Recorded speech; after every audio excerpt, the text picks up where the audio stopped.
Alors bonjour à tous, bienvenue pour cette revue d'actualité de l'OSIR, donc pour la revue du mois de mai. Donc on va parler des failles qui sont sorties et des dernières attaques et intrusions intéressantes qu'on veut vous partager. Donc moi Jérémy Decoq et Melchior Courtois. Bonjour. Et donc sans plus tarder, on va commencer, vu qu'il se fait déjà un petit peu tard. Donc on va commencer par, comme d'habitude, le bulletin, le Patch Tuesday de Microsoft, qui parle de 61 vulnérabilités patchées, dont 3 0D.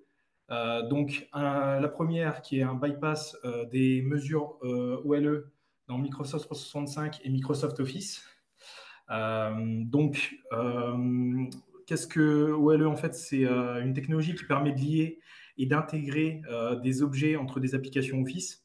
Par exemple, un petit exemple, le fait d'insérer une feuille de calcul Excel dans Word, par exemple. Et donc ici, le but de ce bypass, c'est de, par exemple, forcer l'exécution de code via l'ouverture d'un fichier malveillant au moment de son ouverture. Cette CVE et la prochaine affectent toutes les versions supérieures à Windows 10 donc pour les workstations et supérieures à Windows 2016 pour les Windows Server. Donc la deuxième CVE, c'est une évaluation de privilèges dans DWM, donc Desktop Windows Manager, qui est le gestionnaire de fenêtres de Microsoft. Et donc ici, en fait, vous êtes dans un contexte système, parce que sinon, c'est pas drôle. Euh, Sachant que cette CVE est fortement exploitée dans la nature, donc par exemple par Cakebot. Euh, voilà. Et la dernière 0D, c'est un déni de service dans Microsoft Visual Studio 2022. Donc pour le coup, ça impacte toutes les versions comprises entre la 17.4 et la 17.9. Donc selon Microsoft, cette vulnérabilité est assez difficile à exploiter. Donc il n'y a pas forcément d'urgence dans l'immédiat, même si forcément il vous est recommandé de mettre à jour la solution. Et ensuite, il y a eu une seule vulnérabilité autre, déclarée comme étant critique, qui a été corrigée dans ce patch Tuesday. C'est une RCE dans SharePoint Server, il y a une exécution de code à distance, donc qui est critique, mais qui nécessite quand même un certain niveau de privilège au préalable. Donc, il faut être, par exemple, site owner sur l'application, ce qui veut dire tout simplement que vous êtes chargé d'administrer un site SharePoint. Ce qui veut dire que déjà, vous avez pas mal de privilèges initialement. Et ensuite, ce qui vous permettra d'exécuter du code sur le serveur à distance. Comme le mois dernier, un petit point au niveau du support Windows 10 et Windows 11. Faites attention parce qu'aujourd'hui, la version Windows 10 21H2 est officiellement déclarée comme étant obsolète parce qu'elle n'est plus supportée. Donc mettez à jour. Et on attaque les autres failles. En premier, on va parler d'une 0D sur Chrome, donc sur le navigateur, qui est présente plus particulièrement dans le moteur de rendu graphique du navigateur, donc le moteur V8, JavaScript V8. Donc une variabilité de type confusion, ce qui veut dire en fait qu'il y a le traitement d'un objet en fait qui est réalisé comme s'il était d'un type différent de celui auquel il appartient initialement. Par exemple, vous avez un integer qui est utilisé et qui est manipulé comme étant un string, et ce qui a forcément a des effets de bord. C'est cette vulnérabilité qui entraîne cette CVE. Et donc là, forcément, il vous a recommandé de patcher. Donc vous avez le patch pour Windows et macOS et pour Linux. Rapport de Checkpoint du 24 mai sur une mauvaise configuration de l'authentification VPN. Alors Checkpoint, c'est une société israélienne fournissant des services de sécurité des systèmes d'information. Il faut savoir qu'il y a une compromission de plusieurs firewalls depuis un mois qui est suspectée. Alors quand on parle d'une mauvaise configuration, en fait, c'est plus exactement la présence de comptes locaux par défaut sur les équipements avec un mot de passe qui est relativement simple. Au niveau de la recommandation qui dit, c'est désactiver les comptes locaux ou alors d'ajouter une couche de protection. Checkpoint a publié récemment un hotfix pour justement bloquer l'utilisation de ces comptes. Toujours un deuxième point d'ailleurs sur Checkpoint. Juste après, une semaine après le point précédent, il y a une vulnérabilité qui est sortie sur les passerelles qui étaient exposées, dont l'accès à distance ou mobile était activé. Donc pas mal de produits sont vulnérables. Vous avez la liste présente avec CloudGuard Network, Quantum Maestro, Quantum Scalable. Il y a Checkpoint qui a fait d'ailleurs un article d'installation du correctif contre justement cette CVE.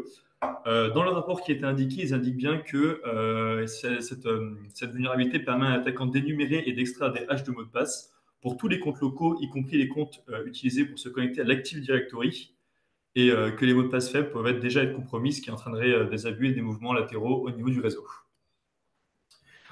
Ensuite, on a une vulnérabilité dans glibc. Donc, bon, je le rappelle, même si je pense que vous savez tous qu'est-ce que glibc, c'est la bibliothèque C qui apporte l'ensemble des appels système et des fonctions de base dans les systèmes GNU Linux que vous êtes amené à utiliser. Et donc, plus particulièrement dans la fonction iconv, donc, qui permet la conversion d'encodage. Donc là, plus particulièrement, c'est dans son plugin ISO 2022 CNEXT. Et donc, comme je l'ai dit, donc forcément, c'est assez logique. La vulnérabilité vient d'un mauvais contrôle des entrées qui entraîne donc au moment du processus de conversion des caractères UCS4. Donc pour la petite culture, c'est la forme 4 octets pardon, d'Unicode. Donc c'est l'UTF-32. Et donc, du fait de ce mauvais contrôle, en fait, vous avez la possibilité d'écrire en dehors de la mémoire légitimement réservée à la fonction, qui permet ensuite, bah, forcément, donc je crois que vous pouvez écrire jusqu'à 3 octets au-delà de la mémoire et ça vous permet d'être amené à avoir des répercussions sur le serveur sur lequel, la vulnérabilité est exploitée. Sachant que, pourquoi on parle de PHP ici? Parce que l'API icon du coup de PHP forcément est également affectée. Donc, parce que du coup, on parle toujours d'iconf et donc de glibc. Et je vous invite du coup au deuxième lien, donc sur ambionix.io, à aller voir du coup une petite démonstration qui est faite, qui a été faite pour PHP, qui est assez intéressante. Et donc je vous encourage à y aller. Foxy Reader, donc le concurrent d'Acrobat Reader, a une vulnérabilité by design. Donc on peut estimer que c'est une campagne active qui a été faite par le groupe APTC35 ou alors aussi sous son autre nom Do Not Team, qui est connu pour faire de l'espionnage et du sabotage qui ont ciblé les utilisateurs de l'application. Donc comme j'ai estimé, c'était une vulnérabilité de conception. Donc globalement, le problème c'était que si dans un PDF que vous vouliez lire, il y avait une présence de malware et que vous validiez deux fois en cliquant deux fois sur Entrée, bah, tout simplement ça a activé le malware et ça a activé la charge, la charge. Donc, on parle encore de PHP ici. Cette fois, on a une donc remote code execution donc qui ne requiert pas d'authentification. Donc en fait, c'est un bypass d'un correctif qui est sorti un peu plus tôt sur une autre CVE, enfin un peu plus tôt. On parle quand même d'une CVE de 2012 qui du coup était liée à PHP CGI, du coup donc l'interpréteur PHP qui permet d'utiliser le protocole CGI pour traiter des requêtes HTTP.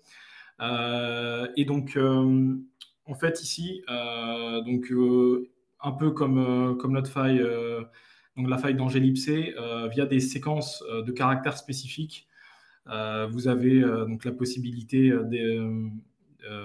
d'écrire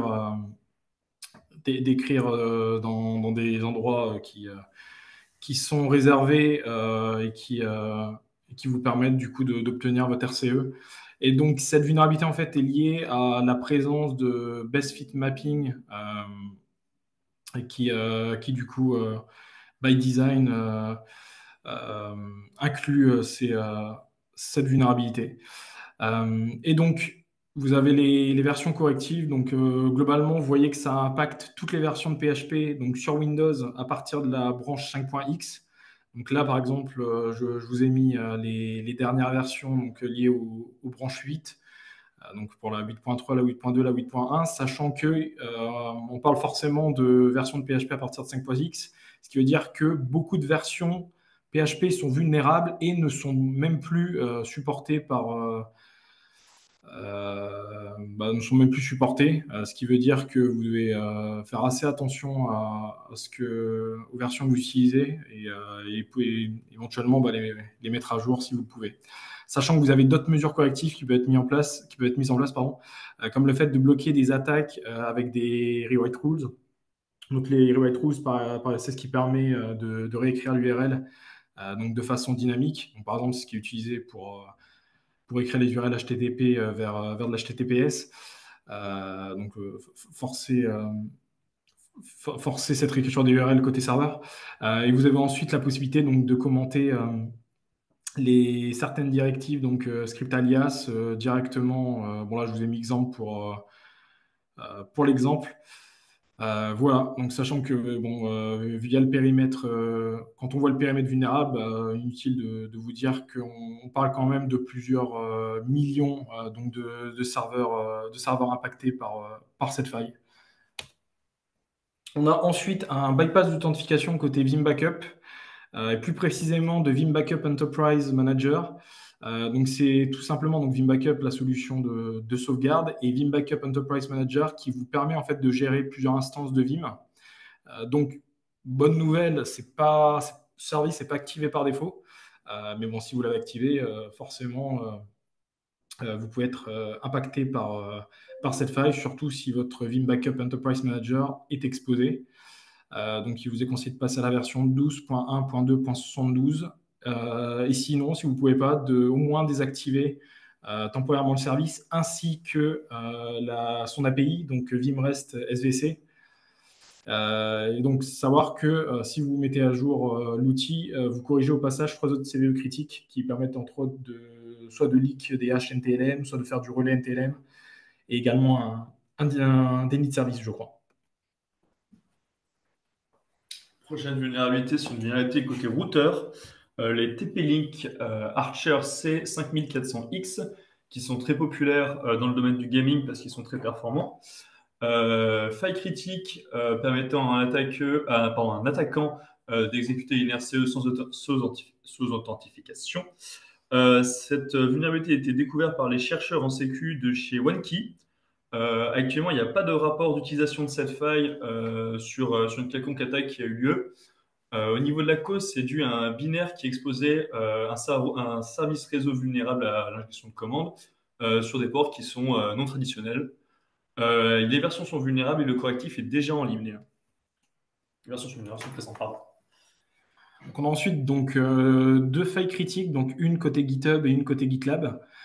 Donc la première étant un bypass d'authentification, donc qui est dû au fait, qui est dû à l'activation du coup du SSO, donc du Single Sign-On, donc via le protocole SAML. Donc sachant que c'est si et seulement si cette technique est utilisée avec une fonction optionnelle. Donc optionnel, c'est important de le souligner, d'insertion chiffrée. Donc sachant que c'est pareil, c'est pas activé par défaut, mais si c'est utilisé, c'est vulnérable. Et donc ça affecte la version GitHub Enterprise Server, donc plus précisément toutes les versions antérieures à la 3.13.0. Et côté GitLab, donc on a une XSS one-click, donc via l'éditeur de code donc qui est inclus dans la solution GitLab, donc le Web IDE, qui vous permet qui permet à l'attaquant de leaker des informations sensibles. Donc évidemment, si information sensible il y a au niveau de vos dépôts. Et donc, ça peut être n'importe quel type de secret, donc des clés d'API, des cookies de session, et j'en passe. Donc, première chose, patcher, et après, dans un second temps, éviter de fournir à vos dépôts des informations privées sensibles qui n'ont pas lieu d'être, qui n'ont pas, dont la présence n'est pas requise. Et donc, on parle du coup des versions GitLab Community Edition et de l'Enterprise Edition, qui sont tous les deux impactés, et il est recommandé de patcher. Vous avez les versions à jour. Et donc pour la dernière faille donc de cette revue, on a une RCE dans plus de 6000 modèles. Donc la faille se situe plus précisément dans la bibliothèque Leima CPP Python. Donc c'est quoi? C'est un package en fait qui vous permet d'intégrer facilement des modèles qui ont été écrits en C++ dans des projets Python. Et donc, il faut savoir qu'en fait, la bibliothèque utilise Jinja 2, donc qui vous permet en fait d'avoir des rendus dynamiques côté HTML. Et donc, en fait, la vulnérabilité se situe plus précisément au niveau du traitement des métadonnées, par Jinja. Métadonnées du coup stockées en .gguf. Et du coup, ce traitement qui est effectué hors sandbox, donc premier point critique, et du coup, un mauvais contrôle des entrées, euh, donc, euh, donc de ces métadonnées, qui est du coup notre deuxième point qui relève une attention particulière, et du coup, bah, forcément, qui dit template malicieuse non contrôlée, entraîne une exécution de code sur le serveur qui exécute l'EMA CPP Python. Et donc, il est recommandé de passer sur la version 0.2.72 de la lib et qui, justement, met en place une validation des entrées plus stricte et un contrôle effectué en sandbox. Donc ensuite, on va parler du coup des événements majeurs qui ont eu lieu au cours du mois. Alors le premier, c'est un ransomware non identifié. Donc là, c'est attention toute particulière pour les admin 6. Donc en fait, il faut savoir qu'actuellement, si vous recherchez Putty sur Internet, vous étiez pas mal redirigé vers des sites publicitaires, des copies des sites officiels.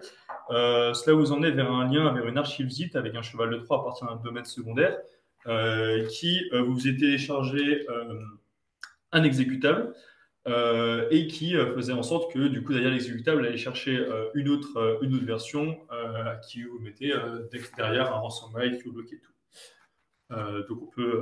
Donc il n'y a pas d'identification sur la technique utilisée, mais on estime que c'est proche du groupe de Black Cat ou Alpha 5.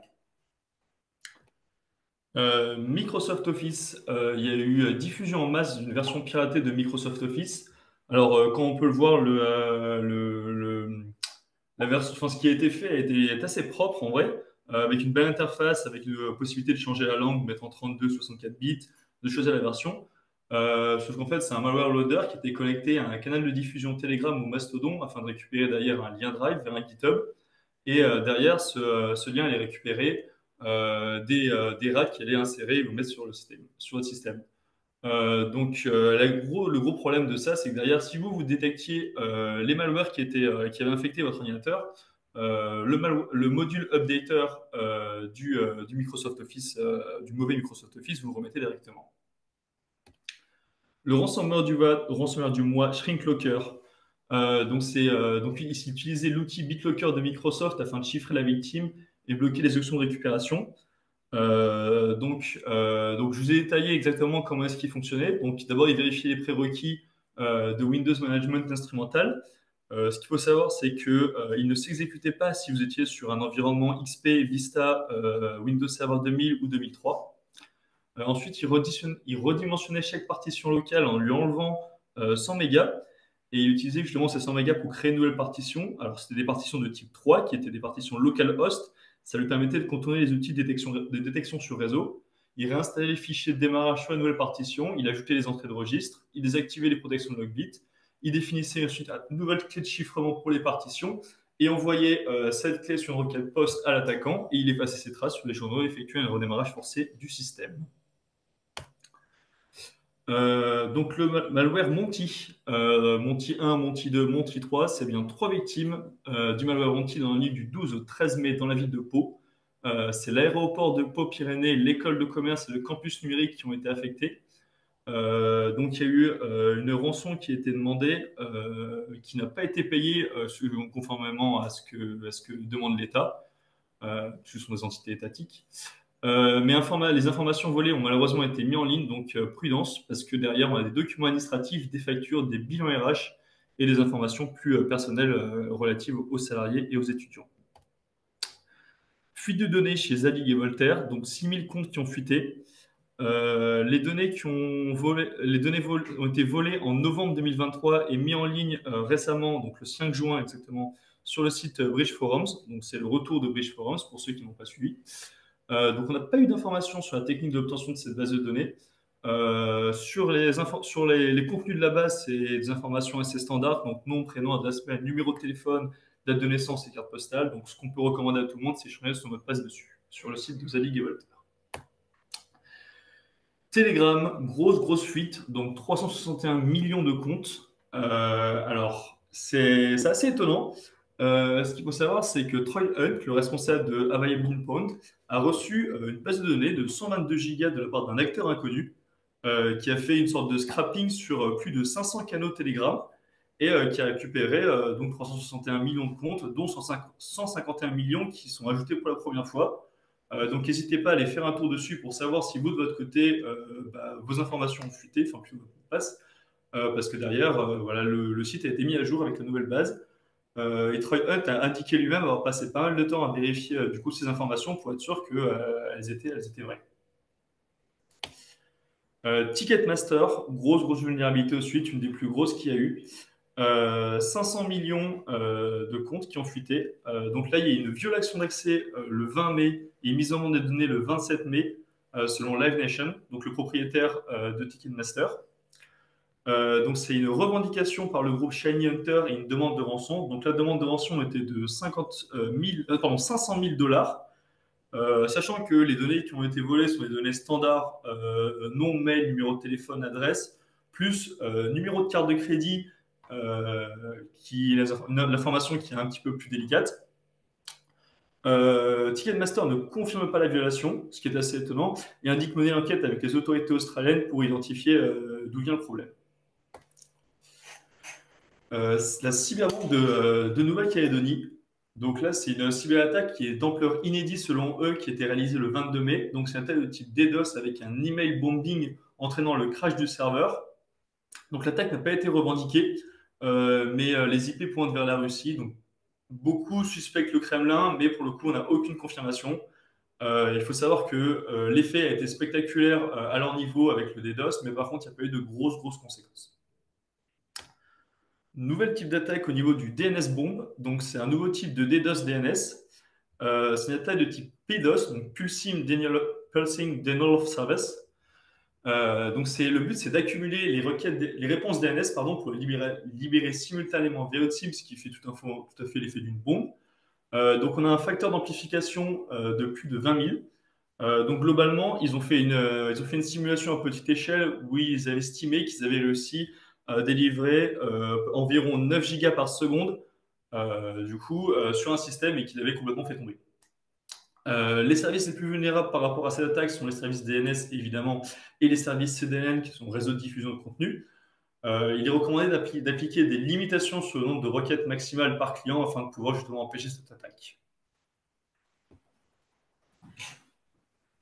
Donc là, on va parler de quelques outils ou techniques qui ont attiré notre attention et qu'on pensait intéressant de partager. Donc par exemple, le fait que donc Virus Total, qui il y a 11 ans a mis au point les fameuses règles Yara, donc une réécriture des règles Yara en Rust. C'est vrai que j'ai pas mis le terme, c'est Yara X. Donc vous pouvez trouver sur GitHub, vous avez le lien tout en bas. Et donc qui tend à remplacer donc Yara sur le temps, selon Virus Total. Donc selon eux, Yara X est déjà beaucoup plus performant qu'Yara, donc sur pas mal d'aspects. Mais bon, le projet est encore relativement jeune et pas mal de features n'ont pas encore été implémentées, donc features déjà implémentées sur Yara. Donc à court terme, il n'est pas forcément intéressant de passer sur Yara X, enfin du moins uniquement pour des tests. Mais ce qui peut être intéressant, c'est de voir sur long terme et de passer sur cette version si elle est aussi performante qu'annoncée.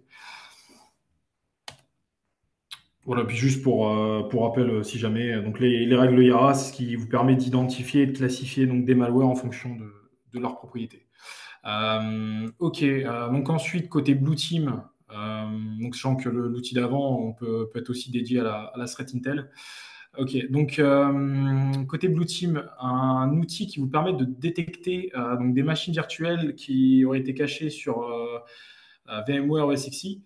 Donc oui, il est possible de créer des machines virtuelles cachées. Comment? En fait, au lieu de les créer via vCenter, où en fait, vous avez la possibilité de créer la machine directement depuis la CLI, euh, ce qui vous permet entre autres d'avoir un UI qui vous remonte pas les infos liées à ces machines. Et donc, pour les détecter, justement, vous avez cet outil, donc Virtual Ghost, qui a été développé par CrowdStrike, qui est un script PowerShell, qui vous permet en fait de comparer la liste donc, des machines virtuelles dans l'inventaire avec celles actuellement allumées. Et donc, dès qu'ils trouvent des machines qui déclarent comme étant suspectes, en fait, ils vous retournent des infos type config réseau et autres. Et donc, le seul prérequis pour ce script, c'est d'avoir le module VMware Power CLI d'installer. Voilà. J'ai remis un tool pour la Red Team. Donc, oui, donc client SMB pour les pentesters. Donc, c'est un outil qui est développé en Python, donc, qui s'installe relativement simplement donc, via Pipe. Donc, qui est assez modulable. Il inclut déjà quelques modules, dont un qui vous permet d'automatiquement récupérer des mots de passe inclus dans les GPP. Donc les GPP, c'est vos stratégies de groupe, enfin de préférence, groupe policy, j'ai plus le mot, mais c'est préférence en français. Et donc en fait, dans ces GPP, en fait, vous avez la possibilité de stocker donc des mots de passe, mais de les chiffrer. Mais le problème qui est connu depuis des années, c'est que ces mots de passe sont chiffrés avec un secret qui est disponible sur les sites de Microsoft et qui vous permet du coup d'effectuer l'opération inverse parce que c'est pas du coup une fonction de hachage mais bien du chiffrement. Et donc via la clé, vous avez la possibilité de récupérer les mots de passe en clair et de pouvoir les réutiliser après, sachant que ces mots de passe sont utilisés pour des comptes sur des environnements AD. Donc les mots de passe étant à votre disposition, vous avez ensuite la possibilité donc d'élever vos privilèges ou d'effectuer des mouvements latéraux sur votre Active Directory. Et donc ça, c'est un des modules qui a été mis en place. Mais vous en avez également un qui vous permet en fait de recréer une sorte de find, donc la commande sur Linux, mais cette fois dans votre client. Euh, et puis après, vous avez un ensemble de commandes connues qui ne sont pas forcément présentes selon le client SMB que vous utilisez. Donc vous avez les plus connus, cat, ls, cd, pwd, rm, tri, sachant qu'à chaque fois, vous avez la possibilité soit de lancer les commandes directement sur votre machine, donc via le client SMB, soit en remote sur le serveur distant. Donc l'outil s'appelle SMB Client NG. Au niveau des outils, on a Ransom Lord, pardon, l'outil ransomware. Donc, c'était développé par John Page, alias Hyperlinks. C'est un outil qui est capable de détecter et j'ai oublié quelque chose. Et de bloquer les ransomware avant exécution de leur charge. Globalement, ce qu'il fait, c'est qu'au moment où un ransomware veut s'exécuter, il va aller charger des DLL. Et l'outil va justement charger lui ses propres DLL qu'il va envoyer au ransomware. Et à partir de là, il va avoir la main sur le ransomware et va pouvoir lui envoyer un code d'exécution d'erreur, en fait, tout simplement, pour qu'il s'arrête. Alors, il faut savoir, c'est que ça marche plutôt bien. Mais par contre, ça a été exécuté sur un environnement virtuel Windows 10 et un client mince OS intégré Windows 7. Donc, on n'a pas encore de tests qui ont été faits sur les derniers Windows. Par contre, il fonctionne bien avec les Logbit, WannaCry, HelloBookie, anciennement Hello Kitty, et Black Cat.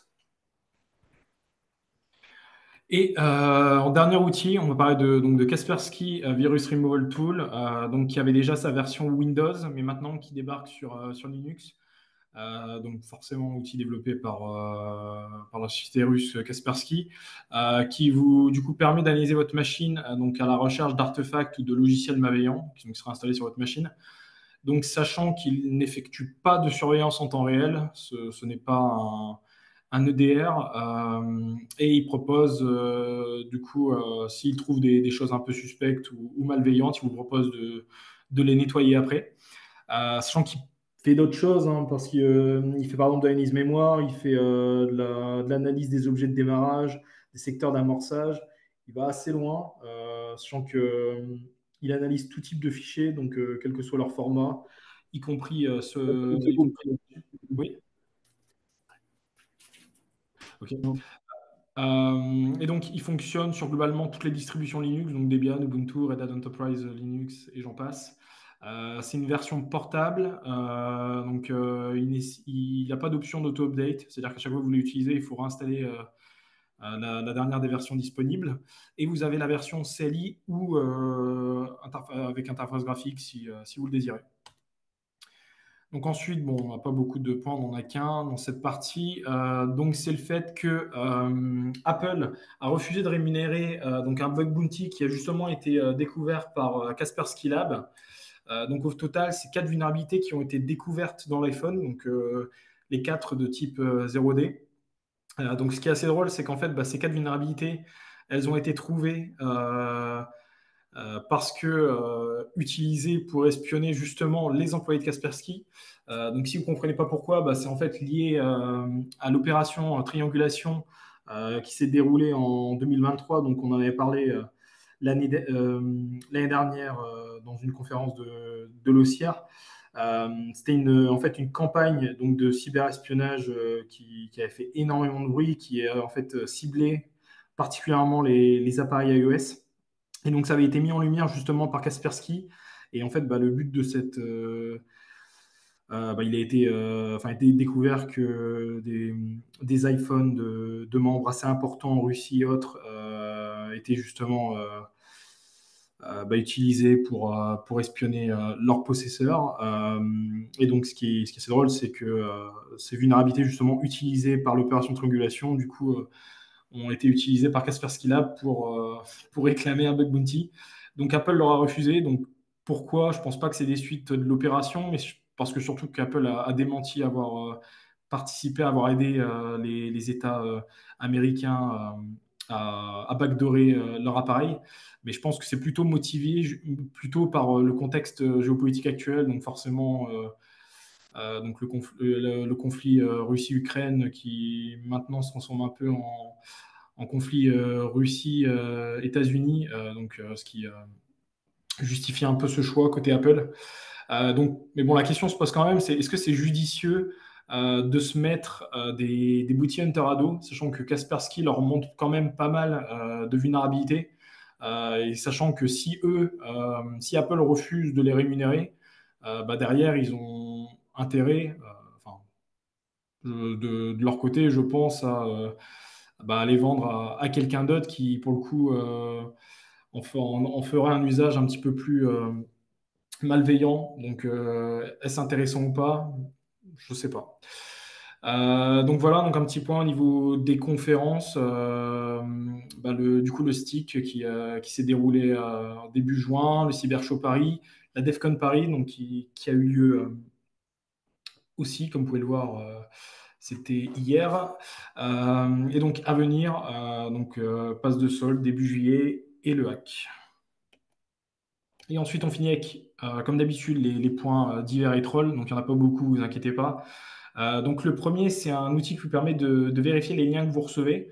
Donc, c'est Orange Cyberdéfense qui l'a mis en place. Donc, l'outil se nomme Orange Cybersecure. Donc, en fait, vous lui fournissez soit un corps de mail, soit un site, soit un lien, soit carrément un SMS. Et en fait, il va se charger de récupérer les liens présents du coup dans ce contenu et va d'abord vérifier dans sa base de données s'il y a des références quant à la légitimité de ce lien. Et si ce n'est pas le cas, c'est un expert qui va faire manuellement la vérification. Et du coup, bah, il vous retourne si le lien est de confiance ou pas. Sachant que je vous ai mis un avant, donc j'avais fait justement le test avec Ticketmaster avec 2T, donc qui avait été créé justement pour aux suites de la fuite de données sur l'outil. Et je devais vous mettre du coup un extrait après, mais j'ai oublié. Donc si vous êtes curieux, bah, retestez avec cette URL et regardez s'il y a bien un expert qui a effectué une vérification manuelle. Ensuite, les suites du coup de l'opération donc Chronos, qui a eu lieu en février cette année. Donc, les deux opérations sont totalement décorrélées.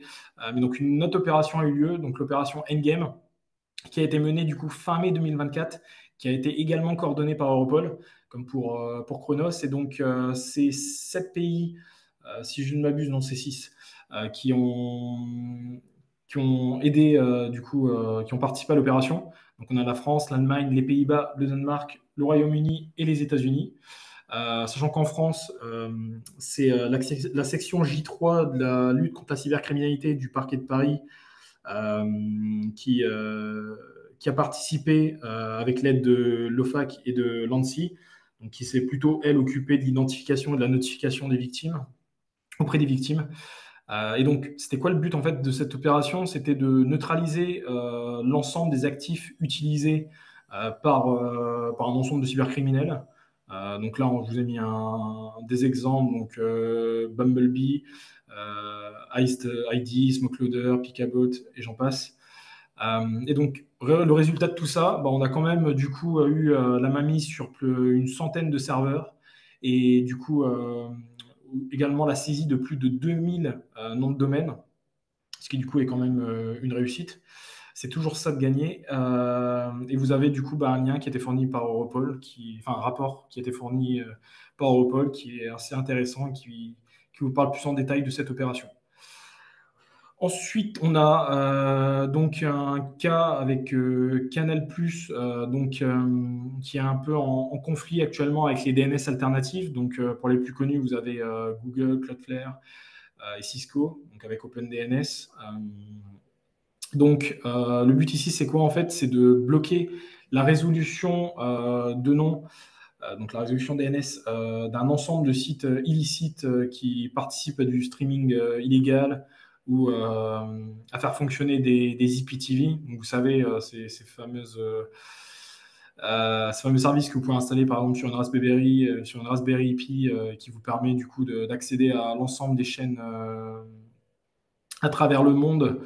Et donc, le but, en fait, c'est de bloquer la résolution de nom de ces sites pour.